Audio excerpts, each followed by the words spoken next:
जय श्री राम दोस्तों।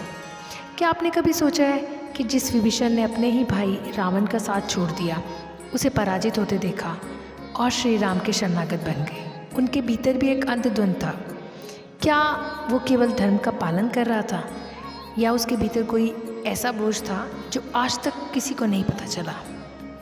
ये कथा उस रात की है जब युद्ध समाप्त हो चुका था, रावण मारा गया था और लंका में चुप्पी थी। माता सीता ने एक ऐसा प्रश्न किया था विभीषण से जिसका उत्तर सुनकर भगवान श्री राम भी मौन हो गए थे। ये कथा केवल युद्ध की ही नहीं, मन की लड़ाई की है। तो आइए सुनते हैं वो संवाद जो इतिहास के पन्नों में भी कभी दर्ज नहीं हुआ। अगर आप श्री राम जी के भक्त हैं, अगर आप भगवान श्री राम के भक्त हैं, तो कमेंट में ज़रूर लिखना जय श्री राम। लंका में चारों तरफ दीप जल रहे थे। विजय का उत्सव था, लेकिन एक कोना फिर भी शांत था। वहाँ खड़ी थी माता सीता, उनके सामने थे विभीषण जो अभी अभी लंका के राजा बनाए गए थे, लेकिन उनके चेहरे पर मुस्कान नहीं थी, बल्कि एक पीड़ा थी जो वो किसी से कहना नहीं चाहते थे। माता सीता ने देखा और पूछा, विभीषण, आज सब प्रसन्न है, लेकिन तुम्हारे हृदय में शांति क्यों नहीं है? विभीषण ने सिर झुकाया और कहा, माता, मैंने धर्म के लिए रावण का विरोध किया, लेकिन क्या मैं अपने भाई का विनाश करके वास्तव में विजयी हुआ? रावण पापी था, लेकिन वो मेरा बड़ा भाई था। मैंने उसी के कंधे पर बैठकर वेद सुने थे, उसी से शिव भक्ति सीखी थी। आज वो नहीं रहा और मैं राजा हूँ, लेकिन भीतर से टूट गया हूँ। माता सीता चुपचाप सुनती रही और फिर उन्होंने कहा, धर्म का मार्ग कभी आसान नहीं होता विभीषण। जो सच होता है उसका बोझ भी भारी होता है, लेकिन तुमने जो किया वो केवल श्री राम का साथ देना नहीं था, वो तुम्हारी आत्मा की पुकार थी।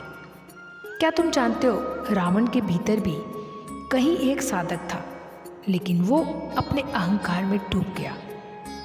तुमने वो राह चुनी थी जो कठिन थी, लेकिन सत्य थी। विभीषण की आंखों में आंसू थे। उन्होंने कहा, माता, क्या मैं कभी अपने भीतर के इस अपराध बोध से मुक्त हो सकूंगा? सीता माता ने हल्के से मुस्कुराकर उत्तर दिया, वो दिन आएगा जब लोग तुम्हें उस विभीषण के रूप में याद करेंगे जिसने धर्म की रक्षा के लिए अपनी आत्मा की पीड़ा सह ली। भगवान राम के साथ खड़े होने का अर्थ केवल पक्ष चुनना नहीं था, बल्कि स्वयं के भीतर के रावण को हराना था। तभी श्री राम वहाँ आए। उन्होंने ये संवाद सुना और विभीषण से कहा, तुमने जो त्याग किया वो साधारण नहीं था। राजा बनना आसान है, लेकिन धर्म का साथ देने की कीमत बहुत बड़ी होती है। आज लंका में जो दीप जल रहे हैं वो केवल रावण की हार का नहीं, तुम्हारे आत्म संयम का प्रकाश है। माता सीता ने धीरे से कहा, विभीषण, इतिहास तुम्हारा मूल्य शायद ना समझे, लेकिन जो आत्मधर्म के साथ खड़ी होती है वो सदा अमर रहती है। विभीषण ने सिर झुकाया और कहा, माता, ये मेरे जीवन का सबसे गूढ़ संवाद था। आपने मुझे मुक्त कर दिया। लंका की हवाओं में एक बार फिर शांति थी, लेकिन इस बार वो शांति सत्य और धर्म की विजय से उपजी थी। विभीषण अब केवल रावण का भाई नहीं, बल्कि धर्म का प्रतीक बन चुका था।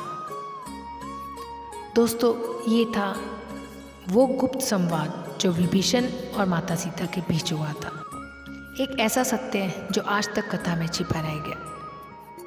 कमेंट में ज़रूर लिखना जय श्री राम। और अगर ये वीडियो आपको पसंद आई हो तो वीडियो को लाइक और शेयर ज़रूर करना,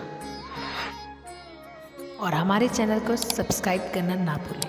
आप सभी प्यारे दर्शकों का मैं दिल से धन्यवाद करती हूँ कि आपने हमारे भक्ति रस चैनल को इतना स्नेह और आशीर्वाद दिया। आपके प्रेम और सहयोग ने हमें प्रेरणा दी है, और आज मैं आपसे एक नई शुरुआत साझा करना चाहती हूँ। हमने एक नया चैनल शुरू किया, आत्मा आराधना। इस चैनल पर आपको मिलेंगी धार्मिक कथाएँ, आध्यात्मिक ज्ञान, भजन और ऐसी बातें जो आपके मन और आत्मा को शांति प्रदान करेगी। जैसे आपने हमारे इस चैनल भक्ति रस को अपनाया, उसी तरह हमें उम्मीद है कि आप हमारे नए चैनल आत्मा आराधना को भी उतना ही प्यार और समर्थन देंगे।